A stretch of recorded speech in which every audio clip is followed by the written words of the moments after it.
The renewed wave of violence and vengeance between Israelis and Palestinians continued today as a Palestinian gunman killed a motorist near the city of Jericho on the occupied West Bank.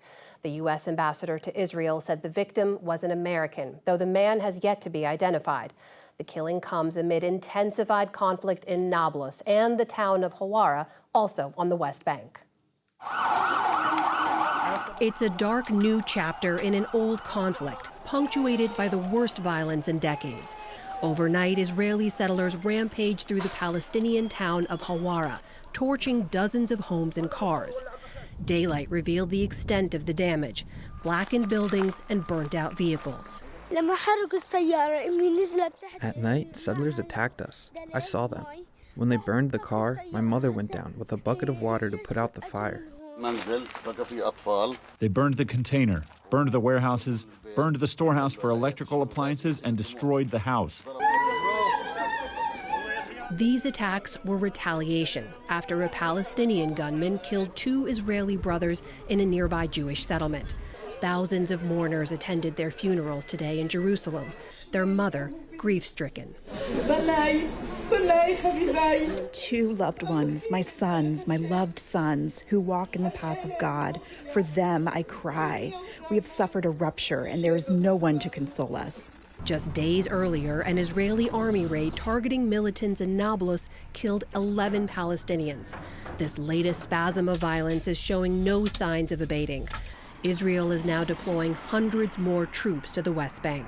We've seen over the past several years a gradual increase in the number and intensity of settler terrorism against Palestinians. Khaled El-Gindi is a senior fellow with the Middle East Institute. He says settler violence in the West Bank isn't new, but has become more radical. This is happening within the context of Israeli politics that have steadily moved more and more to the right. When you have this convergence of the state power combined with the very strong ideological extremism of settlers on the ground, it is a recipe for escalating violence. Israel's ultra-nationalist public security minister, Itamar Ben-Gvir, called today for an end to vigilantism. A settler himself, he spoke during the eviction of settlers from an illegal outpost on the occupied West Bank. I understand the hard feelings, but this isn't the way. You can't take the law into our hands.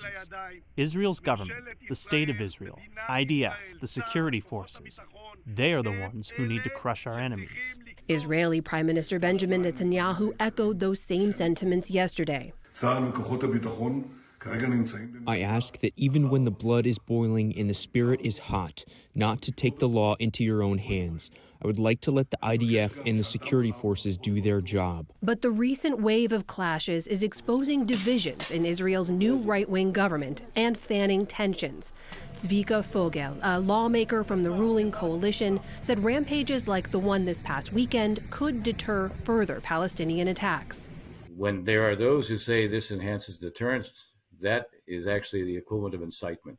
Dennis Ross was a Middle East peace negotiator in both Republican and Democratic administrations. He's now a distinguished fellow at the Washington Institute. Now, I think there are rifts within this Israeli government. The Prime Minister is calling very clearly that we are a state of laws, there has to be law and order. But it is interesting that it took Ben-Gvir so long to say anything about that. And that's why I say I see the difficulty, I see the challenge that Prime Minister Netanyahu faces. He's got a government that is a very difficult government, probably more difficult than anyone he's ever had to manage before. Ross also lays blame for the uptick in violence on Palestinian leaders. Part of the problem with the Palestinian Authority is it has almost no credibility with the Palestinian public. It's a result of dysfunction. It's a result of great corruption. It's basically loss of faith in it. If there was to be a serious effort at political and economic reform, which also produced law and order, I think you would see the ability to get greater control over the current situation as well. The weekend's violence broke out shortly after top Israeli and Palestinian envoys met in Jordan to discuss how to curb violence ahead of the Muslim holy month of Ramadan. They issued a joint communique that, quote, reaffirmed the necessity of committing to de-escalation on the ground and to prevent further violence. Israel also agreed to halt discussions of new settlement units in the West Bank for 4 months. The fact that the Palestinians were able to get Israeli leaders to commit to anything along those lines is an achievement in and of itself. But there is almost no hope of it being implemented on the ground, and that's frankly a responsibility of the international community to compel Israel in some form to abide by these commitments. Israeli forces have killed at least 62 Palestinians so far this year. During that same time, Palestinian attacks have killed 14 Israelis. The U.S. is pushing for an end to the bloodshed.